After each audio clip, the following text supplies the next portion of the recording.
I woke up to my own phone buzzing against a bedpan tray, which is how I learned you can, in fact, fall asleep sitting upright in a supply closet chair with your chin on your chest and a chart still open in your lap.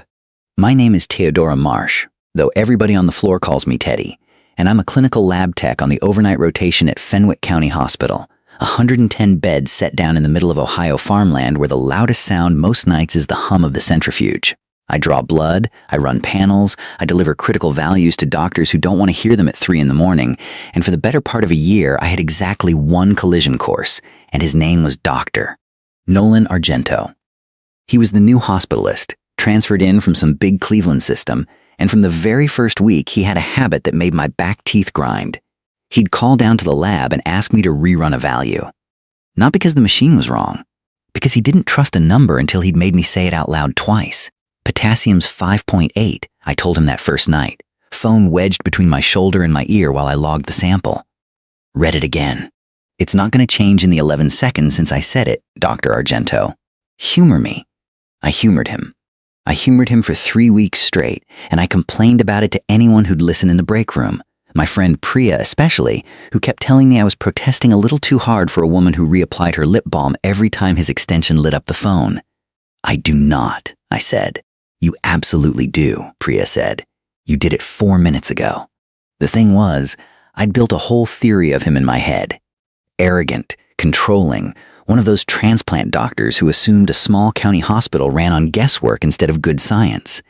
And the theory held up fine until the night in November everything went sideways with a construction worker named Hal Priddy, who came in through the ER with crush injuries from a grain bin collapse in values that kept climbing no matter what anybody did.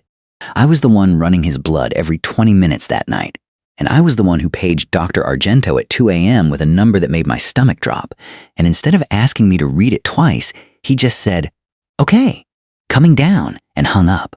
I found him 40 minutes later in the physician's lounge, not resting, just sitting on the edge of the vinyl couch with his tie undone and his head in his hands, and for the first time since he'd arrived at Fenwick, he looked like a person instead of a policy. You did everything right, I said, because it seemed true and because I didn't know what else to say to a man who looked like that. I know the mortality numbers on crush syndrome, he said, not looking up. I've known them since residency. Knowing them doesn't make it easier to watch. I sat down next to him, close enough that our shoulders nearly touched, and I said, "For what it's worth, I never once thought you were guessing. I thought you were annoying. Those are different things." That got a laugh out of him, tired and surprised, like he hadn't expected me to have an opinion of him at all, let alone one I'd apparently been nursing since October.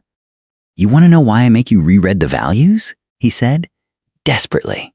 Because 6 years ago, at my last hospital, a tech transposed 2 digits on a potassium level over the phone at the end of a double shift. Nobody's fault, really. She was exhausted. I was rushing her. Patient coded 40 minutes later. Survived. Barely. I promised myself I'd never take a critical number at face value again, no matter how good the lab was. He glanced at me sideways. "You're good, Teddy." That was never in question. I just don't trust my own ears with a life on the line.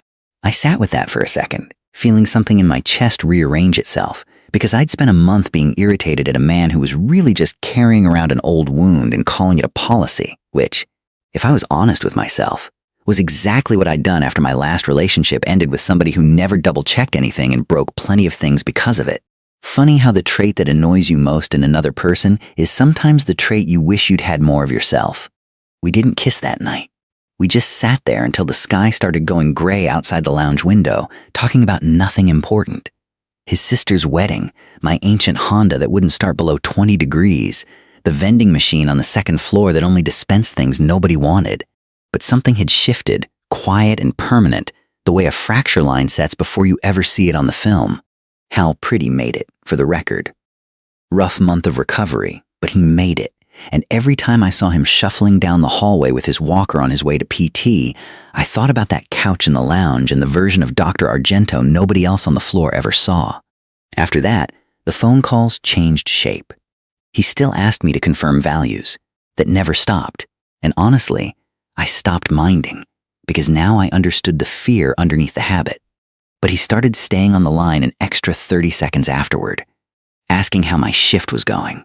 Once, at 4 in the morning during a dead stretch, he called the lab with no critical value at all, just to ask if I'd eaten anything since noon because he'd noticed I hadn't taken a break. And when I admitted I hadn't, a granola bar showed up outside the lab door 20 minutes later with no note, which I decided not to mention I knew was him, mostly because I liked having a secret that was only mine. It took another 2 months of that. Small kindnesses disguised as professional courtesy, both of us too stubborn or too scared to name what was happening, before he finally said something out loud. It was March, slow night, and he came down to the lab himself instead of calling ostensibly to look at a smear under the microscope, though we both knew he didn't need to. I keep inventing reasons to walk down 2 flights of stairs, he said, leaning against my counter. I'd noticed a pattern, I said. Statistically significant. Teddy. He said my name like he was testing whether it was allowed. I don't do this.